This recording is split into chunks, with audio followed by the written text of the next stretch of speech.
Right, my name's Traceurs, 17, been doing parkour for about a year, 2 months. This is the main place we do it. My name's Lewis Finlay, my main name is Break. I'm 17, I've been doing parkour for 3 years, almost. And we're here at the bridge today, just chilling.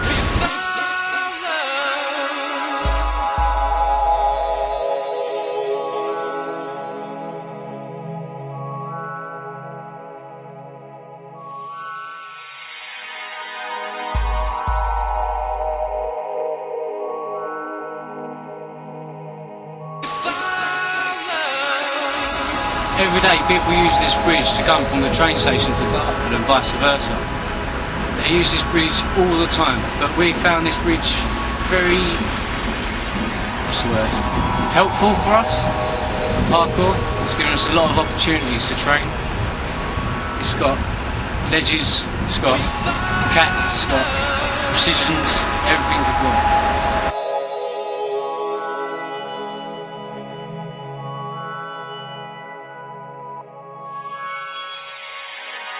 Basically been going to London from now on, like training around there, and when we're not in London, this bridge is the main hotspot for us. During the week it's very packed with a lot of team down here, and it has got quite a lot of stuff to do. It's the main part of our training. It's got so many railings, so many, as Michael said, cat leaps and precisions, and anything like from beginner to more experience. You can just do anything you want here. And if you're very much into your conditioning, as I am, then this place is pretty good as well, for like upper body strength and shit like that. It's all very good. Right, well, first off, began parkour a year, 2 months ago. Found my mate, Break, who's doing the filming now, do it in Dartford Park, and I thought, wow, that's a good sport. But yeah, it turned out not to be a kind of sport, it's more of a discipline. So I started doing it for a couple of months, then thought it wasn't for me. But I've got right back into it now. I've just been doing all the fundamentals, no stupid stuff. Just practice really. And this is the main place we do it, it's the bridge. To me, it is a discipline, because where I'm disciplining my mind throughout my training, if I was in a threatened situation where I needed to escape quickly, well, disciplining my mind, I'm able to look at an obstacle that I may encounter on my way, and my mind would just basically be able to think of a movement and use that correct movement to pass that obstacle and give me a clear run. You can do it, mate. Focus on the aim. And then when you jump back, throw yourself around on a comfortable way, you land down onto it, right?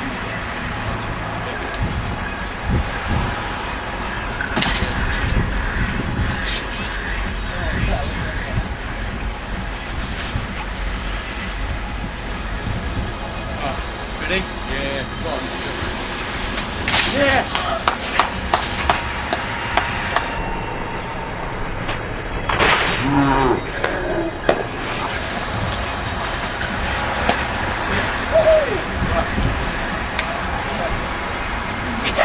Fingers bloody up.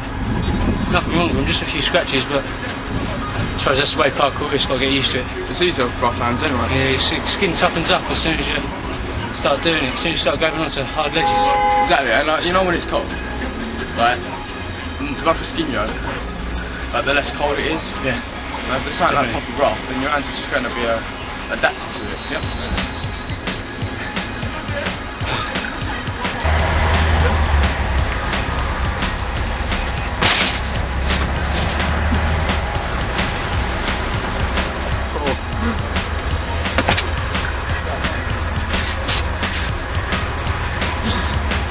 As soon as I do it a couple of times, it'll be right. Yeah. Yeah. You know what? That was exactly the first one. First one I slipped all the way down. Yeah, you landed like it.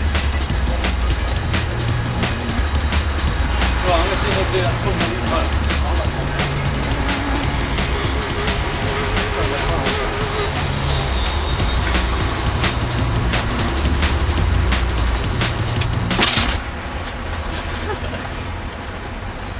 See if I can do that combo you did. What's that there?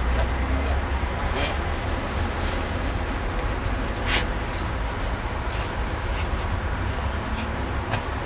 ready? Go. Whenever you're ready.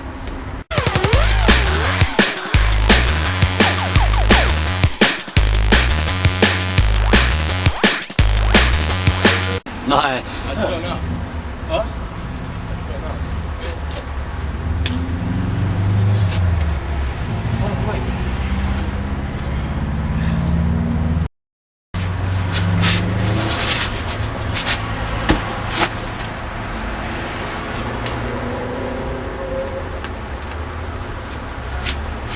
You like this cat to cat, don't you? As with anything, no matter how capable you are of doing drops like that, I could have easily just jumped from there down. But as a professional in my discipline, it's good to know when you should jump. I mean, shouldn't. Obviously, this is very soft, like wood chips and soil.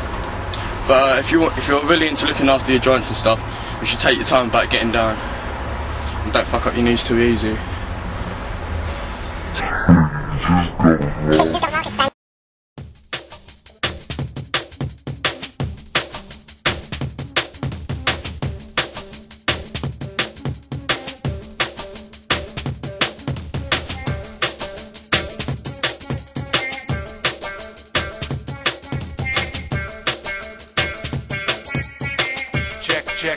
Check.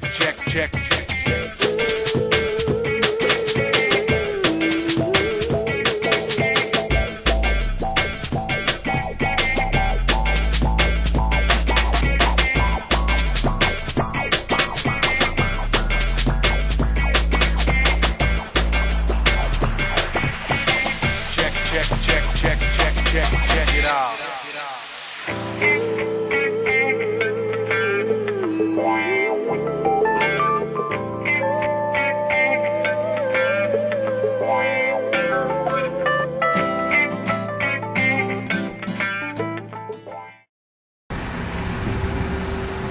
One of the most important aspects of parkour is your trainers. Some people do it in Converses and really small, thin soles. You need some cushion on your feet. You need trainers like running trainers, they'll do. Ones that make you can last for ages on. They might wear out, but they do the job.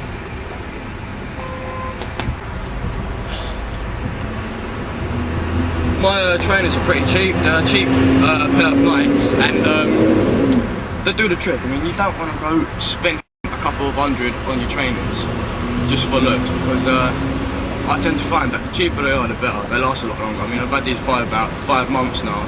They seem to be doing the trick. I mean, like, they're like good for insoles. But like my last guy, I had to invest a couple of cushion into it, so that's more money. And they're nice and comfortable, they're running trainers and everything. The grips are pretty awesome as well. But the more money you spend on them, I think you're just going to get grips a bit. But cheap trainers are the best. But I'll probably be willing to pay a bit more for like a bit of style. For me. How did you see that slip? No, I didn't see it. You right? Yeah. That's yeah.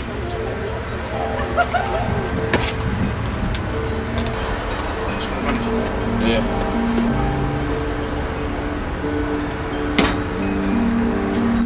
I see parkour as a hobby, but I also see it as a discipline. The hobby part is that I do it nearly every day. It's just become part of me. The discipline part means I have to focus my mind on what I'm doing, make sure nothing goes wrong, and it's just, I can't think what to say. Well, a good way to avoid injuries is before you actually practice doing what you do. It's extremely important that you check the obstacle before you do it. So basically, before we came here today, we checked what we was doing, and we've been in loads of times before. But obviously, like every time you come back, there may be some sort of awareness you need to check, and it's extremely important to check it. But you know, just be careful what you're doing, and if you're not feeling vibe, take a couple of minutes, sit down, relax, and do it. And then, if you want to do it another day or later in the day. And that's basically my top tip.